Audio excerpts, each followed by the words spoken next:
Kondisi cuaca di tanah air terutama di wilayah Jabodetabek di penghujung Januari ini semakin tidak menentu. Curah hujan semakin intens dan cukup deras. Pemerintah melalui BMKG melakukan sejumlah upaya mitigasi, baik melalui penyebaran informasi cuaca maupun dalam bentuk modifikasi cuaca.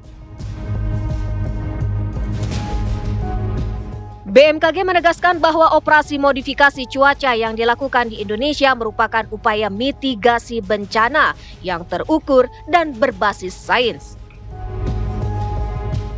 OMC juga dilakukan pemerintah Jakarta dengan menganggarkan 31 miliar rupiah sepanjang 2026. Langkah ini diambil sebagai respons paralel terhadap penurunan daya dukung lingkungan dan meningkatnya ancaman perubahan iklim. Sebelumnya di media sosial beredar narasi jika OMC dilakukan terus-menerus akan ada risiko dan menjadi bom waktu. Bagaimanakah sebenarnya proses OMC dilakukan? Mitigasi apakah yang harus disiapkan agar kondisi cuaca yang tak menentu ini dapat diselaraskan dalam kehidupan masyarakat?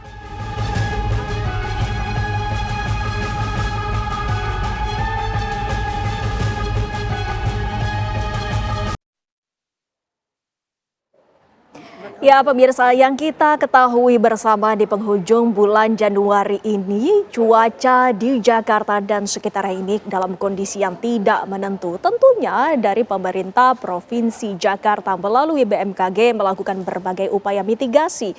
Lantas apa saja yang menjadi upaya yang dilakukan? Kami akan membahasnya bersama sejumlah narasumber yang saat ini sudah hadir bersama kami. Pertama, kami ingin menyapa Profesor Muslim Muin yang merupakan pakar hidrodinamika dari ITB. Selamat malam, Prof. Malam, Windy. Iya, terima kasih sudah hadir bersama kami. Sama-sama, sehat selalu. makasih. Iya, langsung saja kami juga ingin menyapa di sebelahnya sudah ada Mas Hendrikus Andi Simarmata yang merupakan pengamat tata kota. Selamat malam, Mas Andi. Malam, Mbak Windy. Iya, sehat selalu. Sehat juga. Kami juga ingin menyapa yang saat ini sudah terhubung bersama kami, Mas Ciko Hakim, yang merupakan juru bicara dari Gubernur DKI Jakarta. Selamat malam, Assalamualaikum Bang Ciko.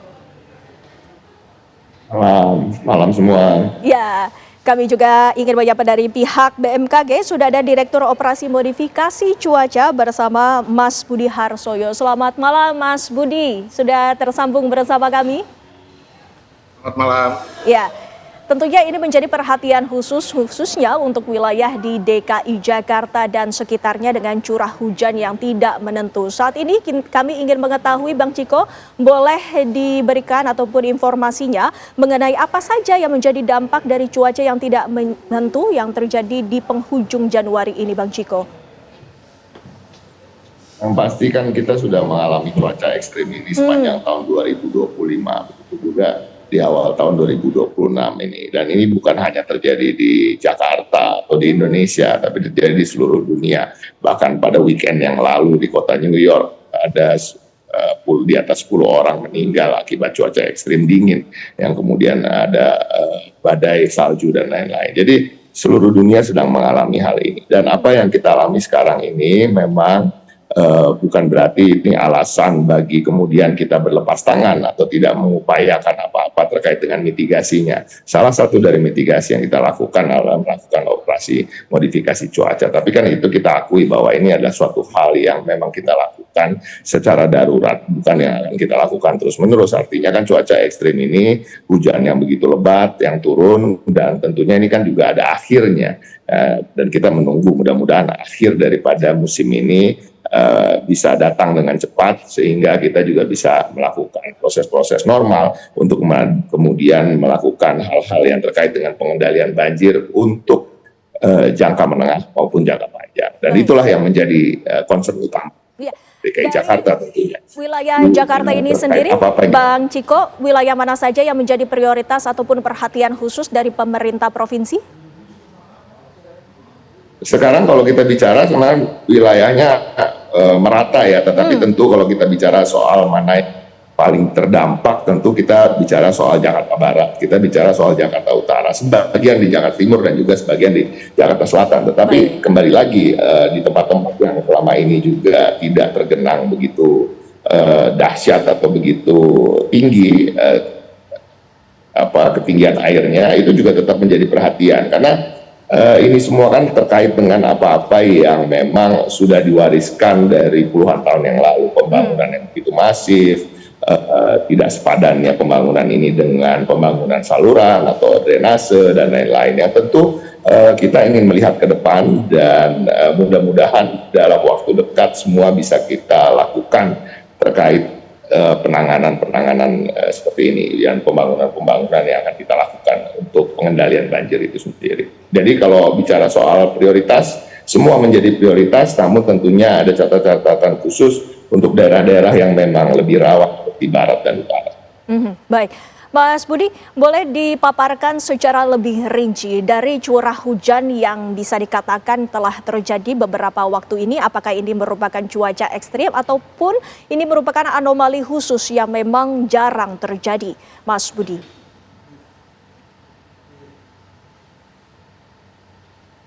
Ya, wilayah Jabodetabek pada umumnya ini puncak curah hujannya ini terjadi di bulan Januari dan akan meninggi di Februari. Jadi Februari ini adalah puncaknya. Ya. Baik. Kalau kita ingat kejadian banjir besar di Bekasi tahun lalu ini terjadi di awal Maret, tanggal 3 Maret.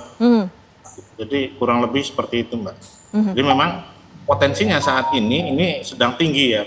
Pertama karena memang kondisinya adalah mendekati prologis, ini juga ada beberapa gangguan atmosfer ya, seperti adanya sejumlah sirkulasi siklonik di wilayah selatan perairan Jawa, kemudian juga muncul beberapa bibit siklon dan juga ada fenomena gelombang atmosfer Kelvin dan Rossby, juga Madden Juliana maupun Indonesia secara keseluruhan. Artinya diprediksi ataupun curah hujan yang tinggi ini masih akan terjadi dan juga akan berdampak kepada banjir di Jakarta. Mas Budi? Ya, kalau prediksi dari kawan-kawan meteo ya, ini untuk wilayah yang fenomena hujan dengan intensitas lebat, sangat lebat bahkan ekstrim. Untuk wilayah Jawa secara keseluruhan masih akan berlangsung sampai dengan akhir Januari ini, Mbak. Kurang lebih sampai dengan tanggal 3 Februari ini ancamannya juga masih tinggi. Baik, baik.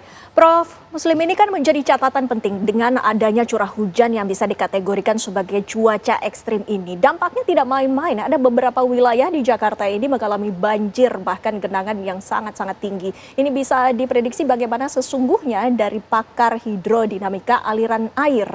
Apakah memang ada penanganan yang terkendala di sana? Begini, Windy. Jadi mungkin modifikasi cuaca ini dilakukan juga di beberapa negara besar gitu ya. Iya. Tapi kita itu tidak bisa meniru negara besar begitu aja gitu ya. Mereka kan iklimnya lain dengan kita gitu. Seperti di Amerika, mereka itu sumber air bersihnya juga dari snow. Jadi dari salju.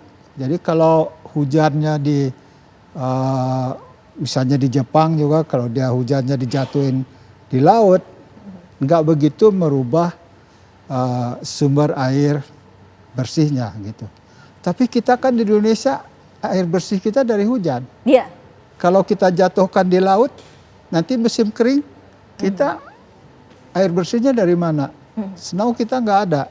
Artinya penampungan air itu yang wilayah, penting. Jadi kalau kita jatuh-jatuhkan di laut, nanti waduk kita kering, sumur kita kering, itu bahaya sekali gitu. Jadi saya sangat tidak setuju dengan modifikasi cuaca ini dan sangat berbahaya. Selain juga ya beberapa isu terkait dengan Ocean Conveyor Belt, di mana sirkulasi Ocean Conveyor Belt ini bisa terpengaruh dengan perubahan salinitas kalau kita rubah modifikasi cuacanya itu musim kering, itu supaya air hujannya turun di darat, itu sih bagus. Tapi kalau musim hujan, airnya diturunkan di laut, di darat tidak ada, nanti mass balance, keseimbangan air itu terganggu. Dan ketersediaan air bersih kita jadi terganggu saat musim kering. Apa nggak ngeri nanti di musim kering kita tidak ada air bersih? Itu jadi sebelum kita lakukan modifikasi cuaca atau apa, coba dilakukan suatu riset dulu dampaknya, atau apalah studinya tidak bisa juga mengacu pada teman saya itu lempar paper ini di luar negeri juga begini, nggak bisa kita tiru. Jadi kita harus jadi boleh menggunakan ilmu dari luar, tapi disesuaikan dengan keadaan negara kita sendiri. Jadi modifikasi cuaca ini kalau menurut saya harus dihentikan sesegera mungkin. Mengendalikan banjir itu adalah kewajibannya Pak Ciko, kewajibannya Pak Pramono Anung, dan Pak Kang Deddy Mulyadi. Jadi kita bisa mengendalikan hujan ini.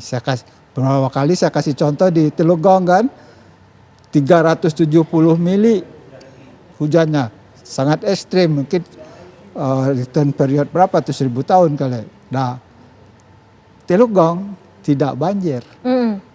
Karena padahal itu daerah land subsidence kan. Artinya masih ada solusi-solusi lain yang bisa diambil selain dari modifikasi cuaca ini. Boleh kita tanya tanggapannya kepada BMKG.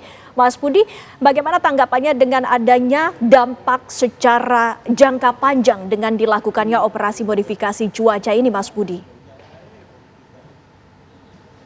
Ya, jadi kalau boleh kami sampaikan, modifikasi cuaca ini dampaknya tidak akan mempengaruhi iklim secara keseluruhan. Ya.